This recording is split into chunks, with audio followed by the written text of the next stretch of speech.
Welcome to Pro Amp Solutions. Today I've got a beautiful Silvertone amplifier in for restoration, and this is kind of my initial look and pass at it. And what I wanted to show you on these original filtration caps, all of these electrolytics are shot. So I'm going to have to replace the filtration caps. I'll show you I have my ESR meter with my Kelvin clips across. This is labeled as 100 microfarads, and you can see that it's 15 microfarads with a super high ESR of almost 30 ohms. So this is how I test filtration caps. I make sure they're discharged and use my BK Precision 879B with Kelvin clips. And so this amp is going to need to be recapped, and so I bought real nice Jupiter red replacement caps. So I'll show you the before and afters, and also this coupling cap here is bad and leaking. So the rest of it looks just beautiful, completely original across the board. The inside here is super clean. You would not know that by flipping it over, because the exterior of it is just filthy. Dirt, corrosion. So we're going to have to clean that up.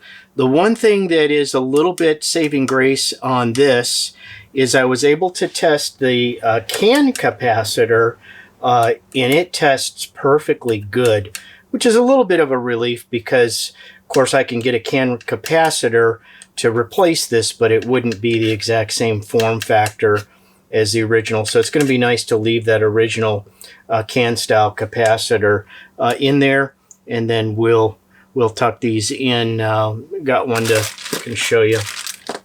We're going to put these Jupiters in it to replace it with. So it's going to look real nice, look real similar to original, just updated on the filtration caps.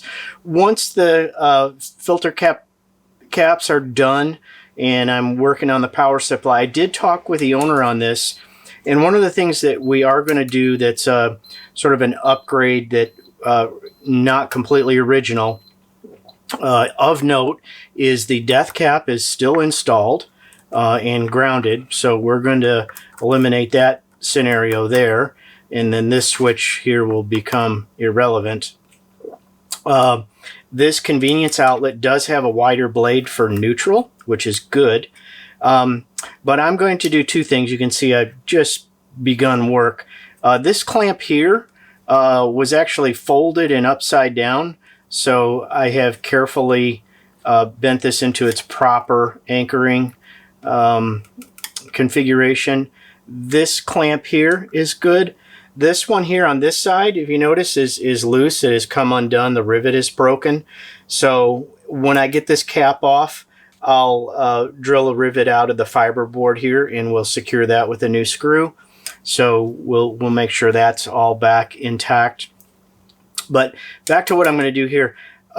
Because on the original, this head unit slides underneath the speaker cabinet. Beautiful. It's nice storage, way to carry it. But what isn't so convenient is the speaker is constantly tethered and the power cord is constantly tethered. And it's just really inconvenient. You're constantly messing with those cables and trying to lug it around and snag it on something. So I agreed with the owner on this one. We're going to put a speaker jack on it, and we'll put a jack on the speaker cabinet, and we'll use a speaker cable to connect the head to the speaker cabinet. And then I'm going to put an IEC connector here so that he can store the speaker cable and the power cable in his guitar bag or whatever, and then the amp cabinet will nicely store inside the speaker cabinet like it should, and you can carry it away that way. So in this particular project, we're going to have to replace the filtration caps. We're going to put in an IEC adaptive type power cord.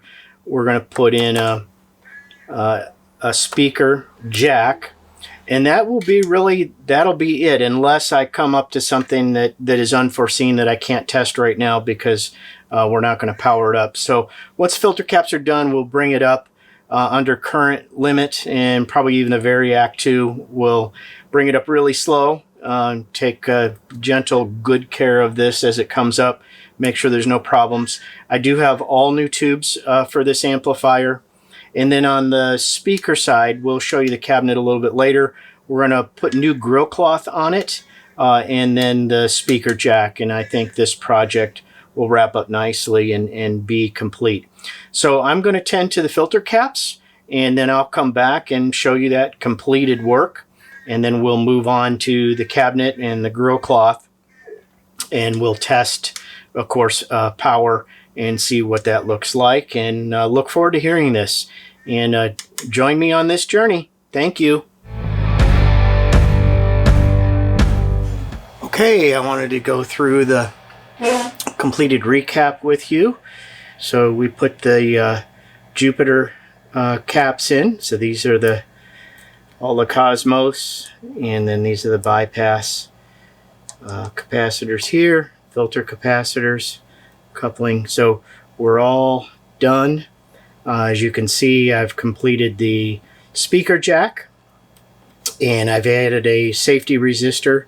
So if the amp is on without a load, it's got a 5 watt 220 ohm resistor there. When you plug in, it disconnects that just for safety.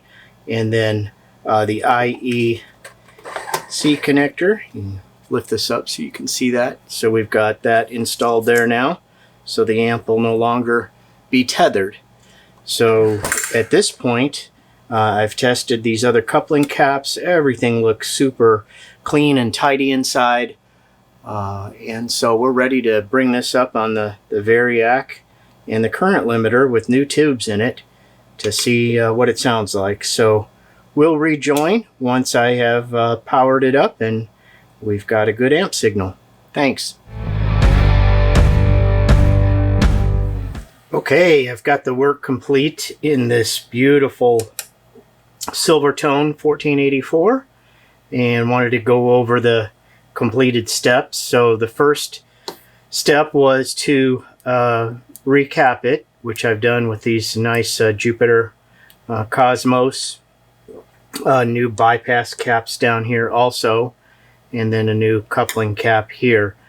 So I brought, as always, you want to bring up brand new caps with a Variac and a current limiter, which I had done. So no issues on power up. And so I powered it up without tubes, because I always want to make sure I have negative bias voltage for the power tubes.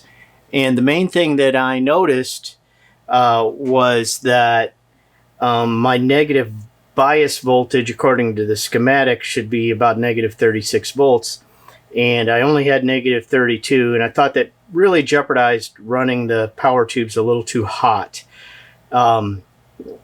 So I looked at this circuit on the schematic, and it's a little unusual because this one has a bias tap off the power transformer that just is filtered. There's no divider like you might see with an adjustable fixed bias. So without the load circuit, without that voltage divider, the most I could get out of it was like minus 34.4. So and on the voltage divider, which sets the bias voltage for the 12AX7 and the tremolo, that should have 1.5 volts on it, and it only had about 0.4 volts on it. And with that load, I was getting, I just didn't like it. So I redid the voltage divider, put less load on the circuit, and I've got 1.45 bias volts here at the divider, and I was able to maintain negative 34 in just a little bit for the bias voltage, which was the best I could do with the circuit the way it was. So once I determined that, we tubed it up, and I had no audio whatsoever, dead silent. So started tracing the signal. I started looking at channel 1, had a beautiful signal in, stopped cold in its tracks at the phase inverter, and I had an open plate resistor. This 100K resistor here was open, so I replaced that, and voila, we had channel 1, and the tone controls responded perfectly. Signal looked great out the coupling caps into the power tubes. So that solved that. Then I went to channel 2, dead. Same thing. This 220K plate load resistor was open, so that has been replaced. And then I got channel 2 back. The tremolo was working fine, but I had no reverb. So here at the end of this is the 6FQ7 here. The 227K plate resistors for this tube, both of them were open. So I had about 365 volts here and none on either side of those. So once I got the plate resistors fixed, it came up and everything responded, worked correctly. Good sweep on the controls. So basically this work here is complete. I did test every coupling cap. They're all within spec, looking good. And I tested the remaining resistors, and they're all within tolerance. So it just goes to show you, just by looking inside an amp, if something looks good, there's no reason not to test it. And you know, you can save yourself a lot of headache by just being thorough and methodical when you go through it.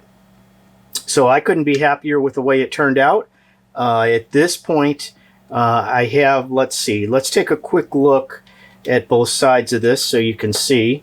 So this is the back side. You see the IEC connector and the external speaker jack, so we're untethered.